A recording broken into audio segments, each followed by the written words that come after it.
Itu sehingga kenapa nabi terbaik itu justru nabi paling akhir.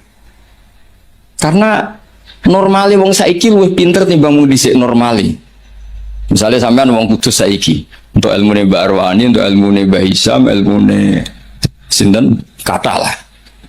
Terus roh ilmune Mbah Raden Asnawi, ilmune Mbah Maksum, Mbah Asnawi Sepuh, kudune luwih alim. Mbah Turaihan, mereka do ngarang kitab karek nyinaoni iso kabeh. Kudune luwih pinter. Tapi alhamdulillah kok ora. Lah ora iku imma sopan. Wonten kanca kula niku ora tau maca Wahab. Macane takrib. Tak takoki kenapa maca takrib. Sungkan bisa nyanyi Mbah Mun. Mbah Mun wis maca Wahab aku takrib. Jare lah kok ora alim kaya Mbah Mun, gak sopan, wis nandingi guru gak sopan. Ya mbok nama dhape sampean ngono, ana putune Mbah Isam, Qur'ane rapati lanya, mergo ora kepen nandingi. Mbah Isam iki bagian dari kesopanan. Tak kei solusi, mau tak gosok tak kei solusi. Dadi anggap ae nek sampean ora alim Mbah Isam niku mimbabit tawadhu, napa? Tapi niku muga-muga yang sangat muga-muga. Ketoke ora fakta, ketoke wis pokoke muga-muga. Terus mangke kersane barokah kula waosaken kitab-kitab peninggalanipun. Beri ini kitabnya Mbah Isam, kebetulan saya pernah belajar kitab ini khatam. Namanya Sirajul Qari'. Ini sarah dari kitab Imam Syatibi. Siapa yang biasa nyanyi? Gus Abang. Gus bernyanyi jadi sekarang. Saya baca beberapa nazuman ketika beliau Imam Syatibi muji Quran. Di Pulau Waca mulai Bismillahirrahmanirrahim. Bada'tu bi Bismillahi fin nazmi awwala tabaraka rahmanan rahiman wa mau ila wa sannaitu sallallahu rabbi ala ridha Muhammadinil muhdi ilan nasi mursala. Terus wa itratihi summa sahabati summa man talahum ala lisani bil khairi wubala. Terus ketika beliau muji Quran ngendikane wa ba'du fahablu wa fina kitabu fajahid bi khiblal ida mutahabbila. Terus kamu harus bangga karena kamu ditunggoni Quran. Fahablu wa fina. Artinya jadi orang Islam itu harus bangga, harus senang karena kita dipandu, diayomi, diayomi oleh hablu wa fahablu wa fina. Fajahid bi. Maka kalau kamu berjuang harus dengan logikanya Quran.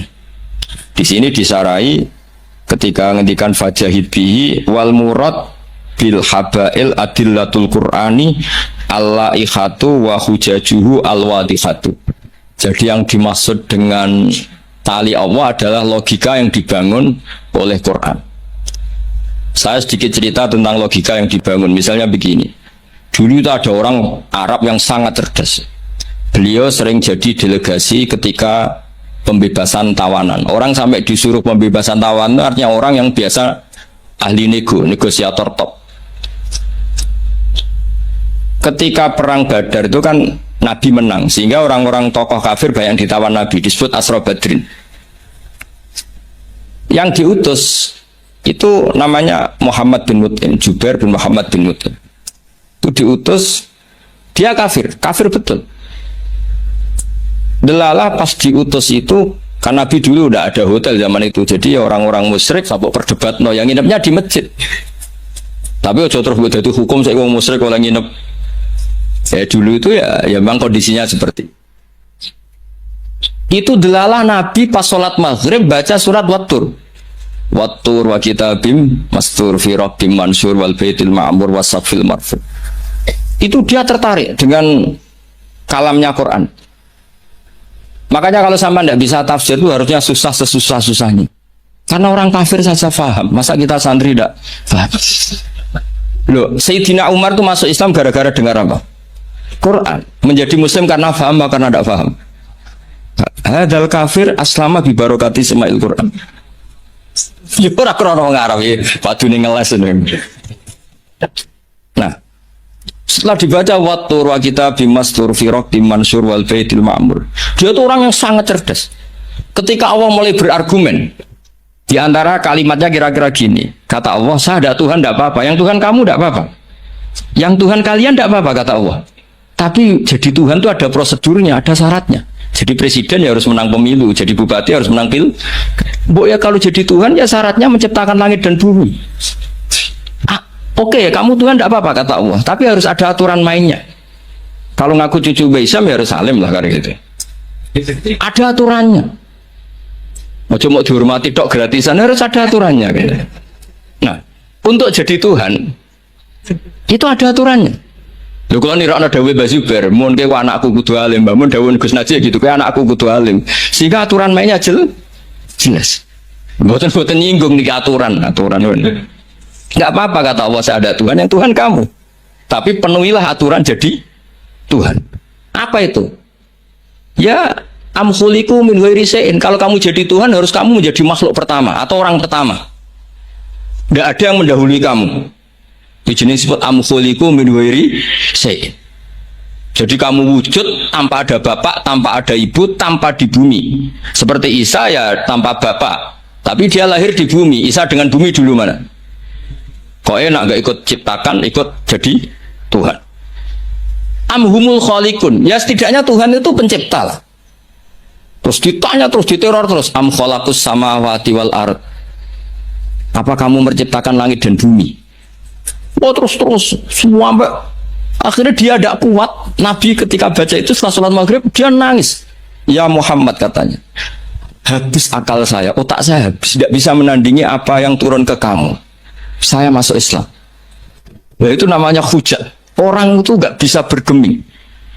Makanya Allah kalau adu argumentasi itu begitu fasihnya. Qul ara'aytum ma tad'una min dunillah aruni madza khalaqu minal ardi am lahum syirkun fis samawati. Itu nih kita terus. Allah itu rileks saja. Qul ara'aytum ma tad'una min dunillah. Coba kenali apa yang kamu sembah selain Allah. Aruni madza khalaqu minal ardi. Mbok ya kalau ngaku Tuhan itu pas aku gawe bumi urun lah, melok roan lah. Am lahum syirkun fis samawat. Paling gak pas gawe langit itu melok bantu. Urun. Syirkun itu kontribusi. Aku gawe langit bumi ora urun, pas gawe langit yo menengae. Ngerti-ngerti ngaku pangeran. Ku apa-apaan jadi. Wah itu kan orang dari top tenan Muhammad sing turun niku sudah Islam saja Islam. Ya itu makanya ini ketok anak Imam Syatibi itu ahli tafsir. Sehingga kalau muji Quran dan disare di Sirajul Qorek, yang dimaksud hujah itu apa? Adalah adillatul Quran al-la'ikhah wa hujajuhu al-wadihah. Jadi Quran itu kalau sudah berargumentasi tidak bisa dibantah. Dan Allah rileks saja. Makanya Allah ketika disaingi itu tidak terus aruni madza khalaqu minal ardi am lahum syirkun fis sama. Kata Allah enggak apa-apa kamu menyembah iblis, menyembah setan enggak apa-apa, tapi buktikan kalau setan dan iblis itu pencipta langit bumi. Ternyata enggak, ma asyatuhum khalqas samawati wal ardi wala khalqan fusi. Bu yo kalau nuhankan sesuatu tuh yo dipikir lah. Syarat sahnya jadi Tuhan itu harus pencipta, enggak didahului oleh siapapun. Ada aturannya. Jangan selonang-selonong ngaku Tuhan. Sehingga ketika Fir'aun ngaku Tuhan, itu argumennya Nabi Musa itu pernah dimentahkan oleh Fir'aun. Ketika Fir'aun tanya Musa, wa ma rabbul alamin? Nabi Musa sempat jawab rabbus samawati wal ard, yang nuhani langit dan bumi. Fir'aun masih bisa ngeles.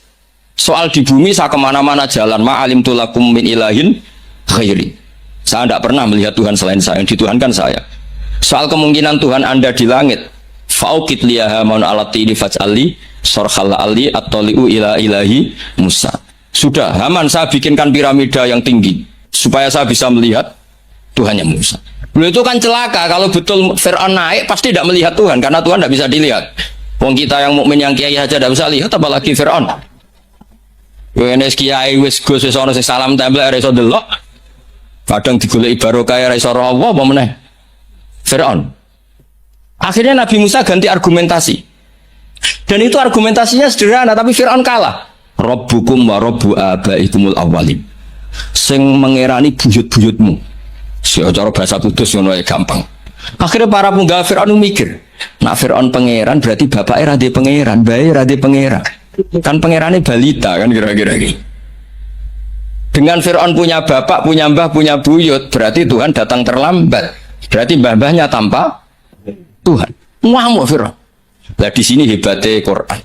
Makanya terus ana wa qala rajulun mu'minun min ali fir'auna yaktumu imanah. Gara-gara logika itu sebagian mereka sudah iman.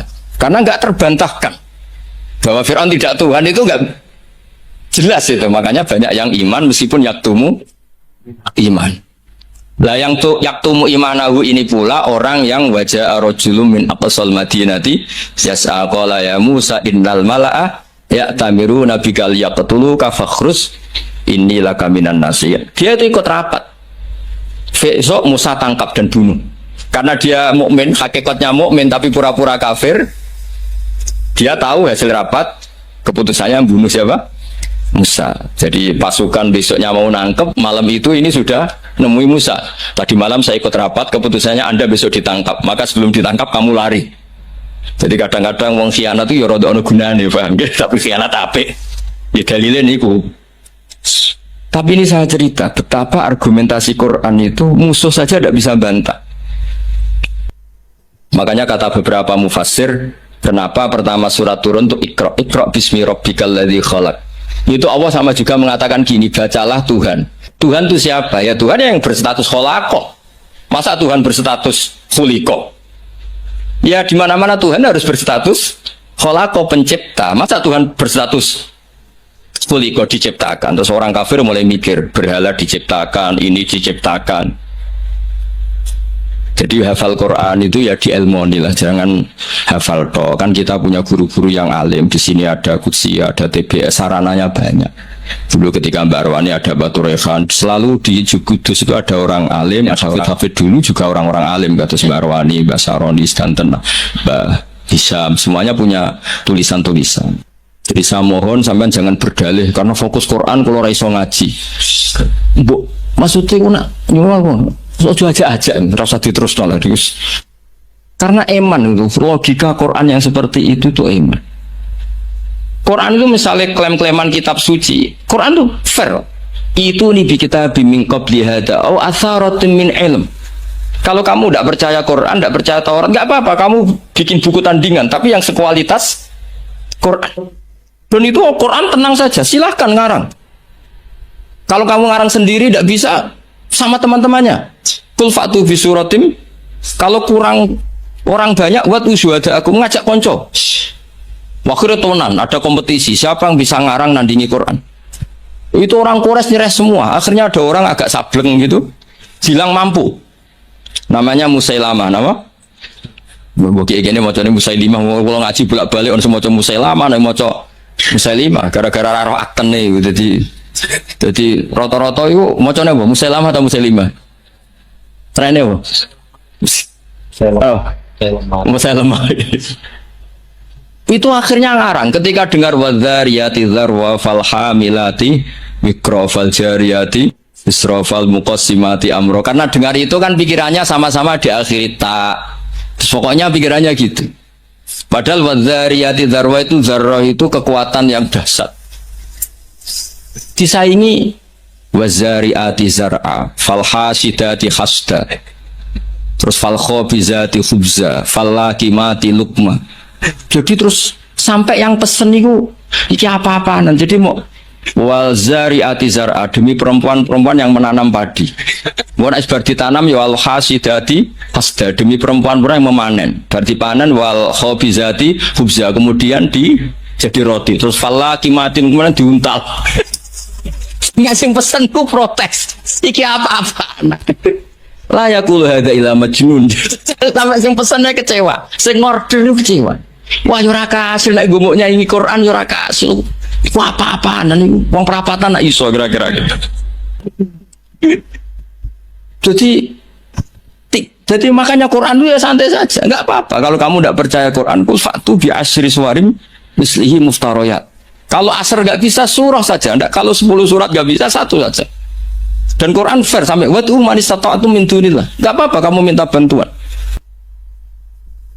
Sehingga ketika dikarang nyanyi alam nasroy ad-dibta umadib, nyanyi parah. Lalu apal ora krana kula pecinta Musailamah karena saya peneliti. Nyanyi alam taro itu begini. Al-filu mal-fil wa ma adraka mal-fil lahu khurtumun tawil wa dailuhu qasir. Kamu tahu Apa itu gajah itu apa? Gajah itu hewan yang khurtumun tawil, punya apa? Belalai yang panjang, tapi lahu dailun qasir, tapi apa itu ekornya pendek. Yang pesen saja kecewa. Lha iku cah cilik ya roh nak gajah. Kok ora mbok sifati pisan nak ide kowe matek. Bandingkan dengan biasa. Jadi kualitas Quran itu luar biasa. Nah, sehingga terus kita ini harus tahu bahwa mukjizat Nabi tertinggi itu apa? Quran. Makanya Burdah itu kalau muji Quran itu luar biasa. Ayatul hakim narrahmani muhtasatun qadimatun sifatul musifil kitab terus sampai saat terus wahakamatun fama yubkina min syubain saat terus. Di antara sifat yang diutarakan Burdah apa? Kalau berdebat itu tidak pernah kalah. Ya tadi Quran itu kalau berdebat itu tidak pernah kalah kayak tadi. Ketika Musa mensifati Tuhan dengan status Tuhan langit dan bumi, Fir'aun itu masih ngeles. Jadi ketika dikatakan yang nuhani nenek moyangmu, mafhumnya apa? Fir'aun tidak Tuhan karena punya nenek moyang. Kalau Fir'aun Tuhan berarti nenek moyangnya tanpa Tuhan. Nah, ini cerita-cerita tentang apa mukjizatnya. Kalau cerita sidik tentang Qiraah Sab'ah. Ini mau sesi kedua nih. Qiraah Sab'ah niku asyatibi fi Sab'ah bimanzilatin Nawawi fil fikhi. Terus Imam Syatibi mendokumentasi Sab'ah itu bimanzilatin Nawawi fil fikhi Syafi'i. Jadi orang tahu mazhab fikih Syafi'i semuanya lewat jalur siapa? Imam Nawawi. Padahal Imam Nawawi itu sudah abad ke-6. Tapi begitu juga orang tahu Sab'ah itu semuanya barokahnya Imam siapa? Syatibi. Sehingga identik orang yang ingin belajar Sab'ah pasti pernah belajar Syatibi. Itu maksud nazuman yang terkenal Syatibi ya. Jadi tidak bisa ndak. Meskipun sebetulnya Imam Syatibi sendiri itu ya punya indukan. Gini niku Abi Amrin Ad-Dhani. Jadi Abi Amrin Ad-Dhani ini sebenarnya yang hakikat indukan Sab'ah. Punya kitab namanya At-Taisir fil Qiraatis Sab'i. Nah, di kita sebagai peneliti Sab'ah itu lahir dari mana? Kalau secara talaki lahirnya Sab'ah itu dari riwayat Al-Qiraatu sunnatun mutaba'ah, Qiraatu sunnatun mutaba'ah. Tapi apapun itu riwayat, Sab'ah itu bisa dianalisis oleh pakarnya, oleh ahlinya. Saya beri sekian contoh bahwa Sab'ah itu bisa dianalisis. Dan contoh ini pasti benar, tidak mungkin salah. Karena sesuai yang ditadwin, sesuai yang dibukukan para ulama. Kalau ada hamzah satu, ditambah ada lagi karena istifham, ya normalnya dibaca semua, misalnya a'jamiyun. Memang a'jamiyun maknanya orang ajam. Memang sudah berhamzah. Lalu ada hamzah istifham. Kemungkinannya ya bitahqiqil hamzatain. Terus kita baca apa? A'jamiyun. Atau karena dua hamzah ini jejer, kemungkinannya kita baca idgham. Berarti baca a'jamiyun. Tapi sanad kita Qiraah atau Asim min riwayati Hafs bacanya apa? Tasil. Sehingga kita baca apa? A'jamiyyu wa'ruf. Begitu seterusnya di semua tema-tema Sab'ah. Nah, kenapa Hamzah itu bisa jadi korban? Karena Hamzah ini huruf oportunis. Sebenarnya sama bingung nggak lah? Nggak sekali kita bingung tak lereni. Mulanya sama harus pura-pura paham atau paham betul. Saya beri sekian contoh. Sampean kalau ngaji sorof, itu kan amana, yu'minu, imana. Terus ujuk-ujuk fahuwa mu'minun, wadha kamu manun, terus amin. Sekarang kita elal satu-satu. Engkau tak wacana kitab Sab'ah ini, kitab tinggalan Mbak Isam. Kalau gak ada, yo gada tahu tak sinau nih. Kalau cucu Mbak Isam ingin bersaing, kalian kulo kudu sinau kitab ini khatam. Nanti baru nantang kulo. Macane bener di. Ojo mau di dokumen tok ora diwaca. Nak ndelok kumuwe ketoke ora tau diwaca. Mboten sampe rasa tersinggung biasa mawon. Kalau beri contoh ya. Amana asluhu amana ala wasni af'ala istama'at alhamzatani. Walhasil terus fakulibat saniyatuhuma napa? Alifan. Jadi napa? Amana. Tapi orang-orang iklal itu ya oportunis. Amana diganti alif karena harokatnya fathah. Harusnya ya yu'minu diganti wawu yu'minu. Maka ada kiroah yu'minu. Mu'minun, bukan mu'minun tapi mu'minun. Yaitu kiraannya Abu Ja'far Al-Qari. Nah sekarang amana yu'minu i'manan harusnya. I'manan diganti jariyah menjadi apa? Jadi ubdilat al-hamzatus saniyah ya'an liwuku'iha ba'dal kasri. Mana ubdilat hamzah saniyah alifan liwuku'iha ba'dal fathah. Normalnya yu'minu juga dielal. Tapi Imam Asim ini aneh. Amana dielal, innal ladzina amanu dielal, bukan amanu. Tapi yu'minu tidak dielal. Masdar dielal lagi, isim fa'il tidak dielal. Qad aflahal mu'minun. Fi'il amar dielal lagi, wailaka amin, bukan wailaka amin tapi wailaka amin ala wazni af'il. Awas kena bingung langsung tak lereni berarti. Lanjut. Sehingga hamzah itu apa? Hamzah itu mala surata lahu min lafzi. Hamzah itu satu huruf yang oportunis, tidak punya bentuk. Nah, gara-gara gak punya bentuk itu ada sekian ulama cara menduga. Apakah ketika ditulis wawu itu hamzah apa memang wawu? Ayo saya jawab sing putu-putu Baisam. Ketika ditulis wawu itu hamzah apa wawu? Imam Asim milih partai itu wawu. Sehingga beliau baca walam yakullahu kufuwan ahad. Padahal seluruh dunia tahu kalau kufuwan di sini maknanya kufan. Karena dari mahmuslam kafa yakfa'u kuf'an wa maknane walam yakullahu kuf'an ahad, dan tidak ada seorang pun yang menyamai Allah. Kafa'ah kuf'an itu mahmus lah. Kalau dibaca wawu orang ngira itu nakis. Padahal itu tidak nakis sama sekali tidak. Sehingga persaingan di sab'ah, kalau boleh dibacakan persaingan, ada yang baca kufuan, ada yang baca apa? Kuf'an. Makanya wong kok cuma sinau sab'ah tok bersetor wis gak roh alasane. Ya tak warai kan. Pasti tak warai mbek ngamuk. Nah.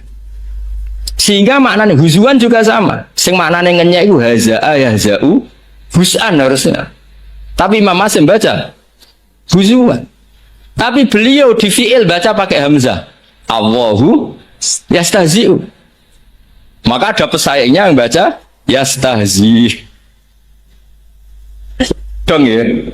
Karena ditulis suratil ya, sehingga dibaca apa? Yastas. Nah itu terjadi perdebatan ulama. Karena di Rasm Utsmani hanya tertulis wawu ya alif. Kalau sampean latihan khot, jaa umruun, setelah ro tulisannya apa? Wawu karena dhamma. Kalau ro'a itu imro'an ditulis alif. Jangan fathah, alif karena setelah fathah. Marartu bimri'in ditulis pakai ya karena badal kas.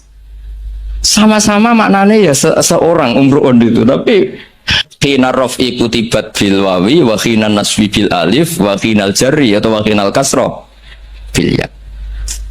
Yo angel tenan ngaji sapain. Nak dipikir ganti ngene. Tenak fotokopinan setor bari kuwe setor ya sudah. Nah, sehingga harus ada yang menekuni itu. Alhamdulillah Mbak Isam termasuk menekuni itu, karena beliau diperintah Mbak Munawir untuk ngaji sama Mbak Arwani. Padahal dulu temannya, karena yang lebih dulu belajar Sab'ah siapa? Mbak Arwani. Tapi Sab'ah itu bisa dianalisis. Ya caranya seperti yang saya katakan tadi. Dan peristiwa tersulit dalam Sab'ah yaitu hamzah. Makanya tadi misalnya Al-Ana misalnya, Fir'aun itu ketika mau mati kan iman. Ya kita tahu ya, Fir'aun setelah mau mati, terus Jibril gak terima, kok enak nih dunia kurang ajar kok mati husnul khotimah. Jadi Jibril itu cara manusia ya rontok-rontok biye, rontok sentimen. Masyhur itu ketika Fir'aun mau ngelafatkan la ilaha illallah dijejeli. Tapi ra dijejeli tekek sama, iku Gus Sapang karena enggak ada tekek pas dijejeli napa? Turab. Fadassa fi fihi at-turab. Terus sambil ngendikan al-ana wa qad asaita qablu. Kita tahu harusnya lafadz hanya al-ana ing dalam saiki, yaitu hamzahnya hamzah bawaan al, terus ketambahan hamzah istifham. Mestinya ya al-ana ono to ing dalam saiki. Mosok saiki kowe iman, waqat asaita qablu dhisik kowe kurang Ngajar kok enak, wong kurang ajar kok husnul khotimah. Nah kurang ajare mau terima delok film gak masalah, iki kurang ajar nganti ngaku pangeran. Jadi yo ono malaikat sentimen itu, ono wong ape husnul khotimah ra oleh. Tapi cara kula wis setuju malaikat Jibril, cara Fir'aun akhirnya husnul khotimah yo mangkel tenan. Dia masuk kategori hidup poya-poya mati masuk surga. Makanya al ana wa qad asaita qablu wa kunta minal mufsidin.